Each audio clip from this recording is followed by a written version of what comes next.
Good morning to all.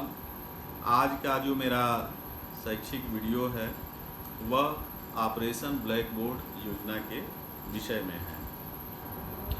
Operation black board योजना प्राथमिक शिक्षा में गुणवत्ता सुनिश्चित करने के बारे में भारत सरकार की एक महत्वपूर्ण योजना है जो वर्ष 1987-88 में प्रारंभ की गई।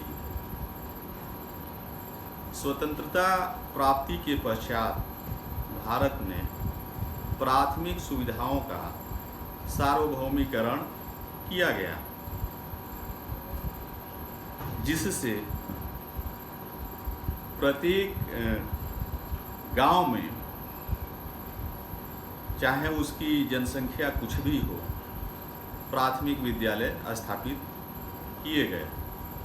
प्राथमिक शिक्षा के सार्वभौमिकरण से तात्पर्य प्राथमिक शिक्षा का इस प्रकार विकास करना कि प्राथमिक शिक्षा देश के प्रत्येक नागरिक को सुलभ हो सके। इसके लिए 3 कदम उठाए गए। मुख्य रूप से पहला, सुविधाओं का सार्वभौमिकरण या सर्वव्यापीकरण, जिसे हम यूनिवर्सलाइजेशन ऑफ स्कूल्स भी कह सकते हैं, जिसके तहत प्रत्येक गांव में एक विद्यालय स्थापित किए गए और सामान्यतः ये विद्यालय ऐसे जगह स्थापित किए गए कि उन विद्यालयों में वर्ष भर छात्रों का आगमन सुचारू रूप से रहे। मौसम के कारण बारिश में या फिर ठंड में उनको आने जाने में कहीं कोई कठिनाई न हो, और इसलिए ऐसे जगहों को चिन्हित किया गया। सामान्यतः पहाड़ी क्षेत्रों में जहाँ पर बर्फ़ सर्दियों के मौसम में, फिर बारिश के मौसम में जहाँ पे भूस्खलन होता है या फिर हिमपात वगैरह, तो इस स्थिति को भी ध्यान में रखा गया कि बच्चे सुगमता से अपने विद्यालय आ सकें तथा विद्यालय में उनकी नियमितता बराबर बनी रहे।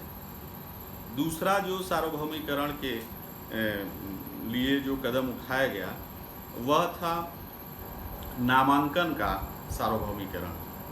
प्राथमिक शिक्षा की यह प्रारंभ से एक कमी रही कि इसमें बहुत से संख्या में जो बालक हैं जिनको प्राथमिक शिक्षा प्राप्त करना चाहिए, वे विद्यालय से बाहर हैं। तो इस अभियान के तहत जितने भी बालक बालिकाएं थे उनका विद्यालयों में अधिकतम नामांकन किया गया। तीसरा जो कदम सार्वभौमिकरण से के अंतर्गत उठाए गए वह था टिके रहने का सार्वभौमिकरण या फिर ठहराव का सार्वभौमिकरण हम कह सकते हैं, रिटेंशन। इसके अंतर्गत छात्र को उसे अपनी प्राथमिक शिक्षा पूरी करने के लिए प्रोत्साहित किया गया। इसके लिए विद्यालयों का जो वातावरण है वह आकर्षक तथा जीवंत बनाया गया, जिससे कि बच्चा, अब ये ठहराव के संदर्भ में आप स्पष्ट रूप से समझ लें कि ठहराव प्राथमिक शिक्षा में एक बहुत ही महत्वपूर्ण चुनौती है, और ठहराव सामान्यतः बच्चों का उनकी शिक्षा, प्राथमिक शिक्षा अधूरा रह जाना। जैसे कि कोई बच्चा, अगर इसे एक उदाहरण के रूप में समझाएं तो कि उसका नामांकन पहली कक्षा में होता है और उसे प्राथमिक कक्षा 5 तक की अगर लेनी है तो वह दूसरी क्लास तक पढ़ा, तीसरी क्लास तक पढ़ा और वो बीच में पढ़ाई छोड़ देता है।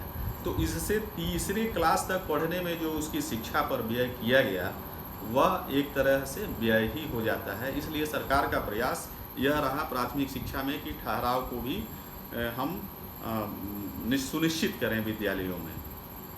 इस प्रकार हम यह कह सकते हैं कि स्वतंत्रता के पश्चात भारत में विद्यालयों की संख्या में तीव्र गति से वृद्धि हुई, और यह तीव्र गति से जो वृद्धि हुई वह प्राथमिक शिक्षा की गुणवत्ता पर इसका प्रतिकूल प्रभाव पड़ा, क्योंकि विद्यालय खोलते समय आवश्यक सुविधाओं को उपलब्ध कराने पर ध्यान नहीं दिया गया। चतुर्थ राष्ट्रीय शैक्षिक सर्वेक्षण 1978 में यह बात सामने आई कि राष्ट्रीय स्तर पर 9% विद्यालय हैं जिनके पास भवन नहीं हैं। स्कूल भवन के अभाव में इन विद्यालयों में अन्य शैक्षिक सुविधाओं के होने के बारे में कल्पना करना तो यह अपने आप में ही निरर्थक है।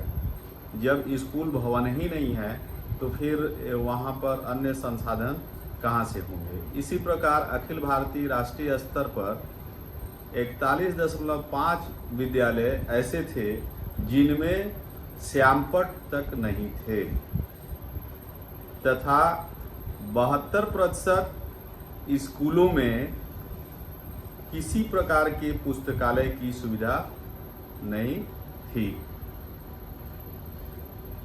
तथा 53.4% विद्यालय राष्ट्रीय स्तर पर ऐसे थे जिनके पास बच्चों के खेलने के लिए खेल का स्थान नहीं था, ग्राउंड नहीं था।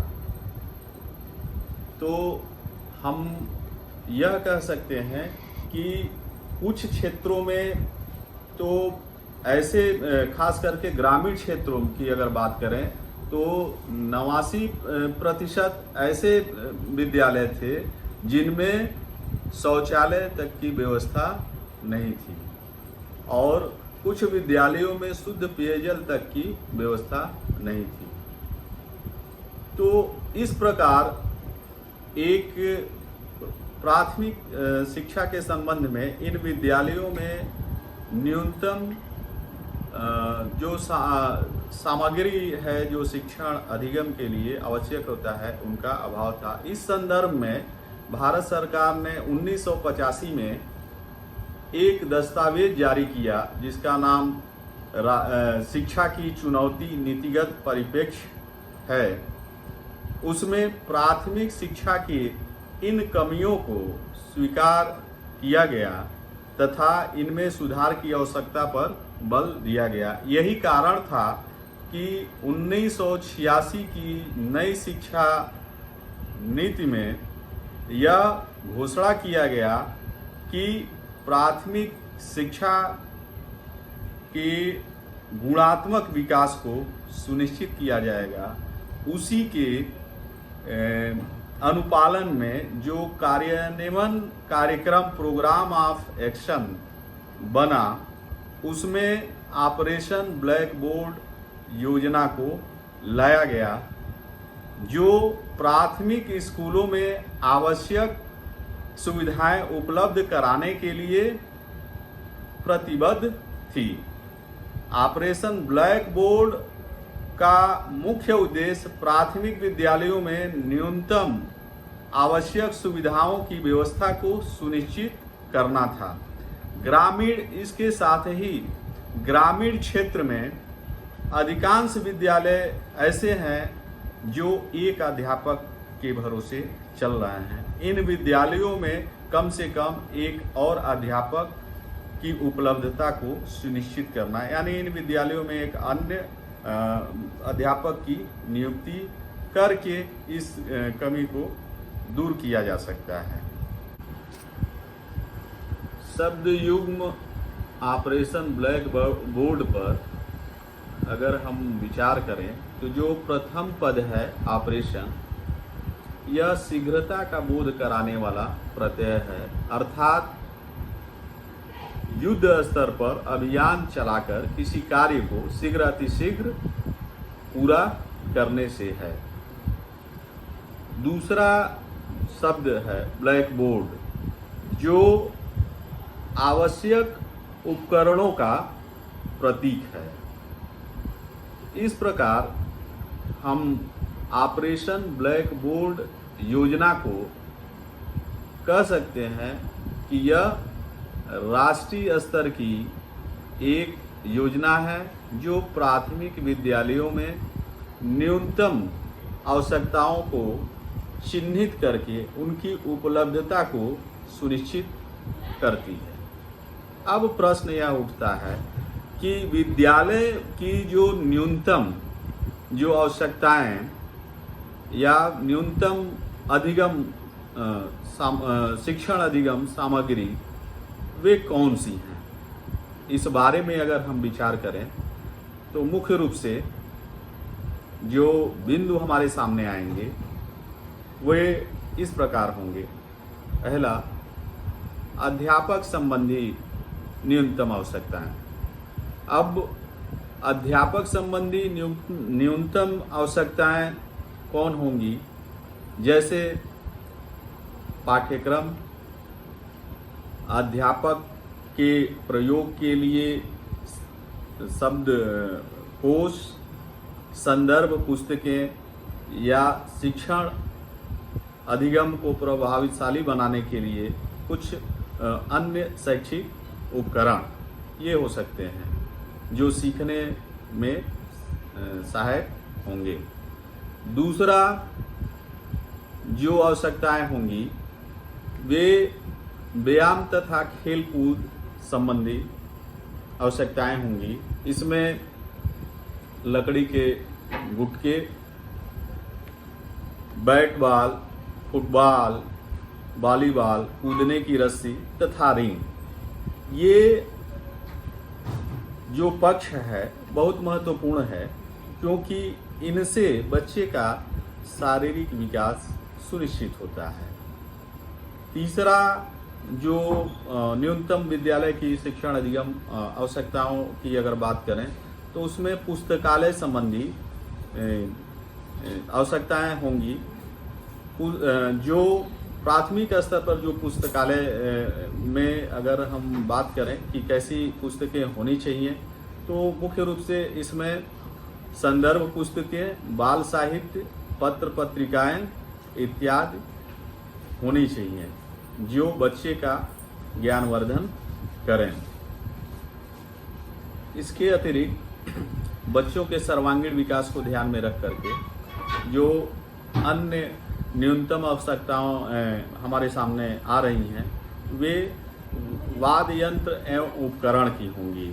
जैसे ढोलक, तबला, मंजीरा, हारमोनियम, रेडियो, कम टेप रिकॉर्डर इत्यादि ये उपकरण भी विद्यालय के लिए आवश्यक हैं जो सीखने में सहायक होंगे तथा सर्वांगीण विकास के लिए भी सहायक होंगे।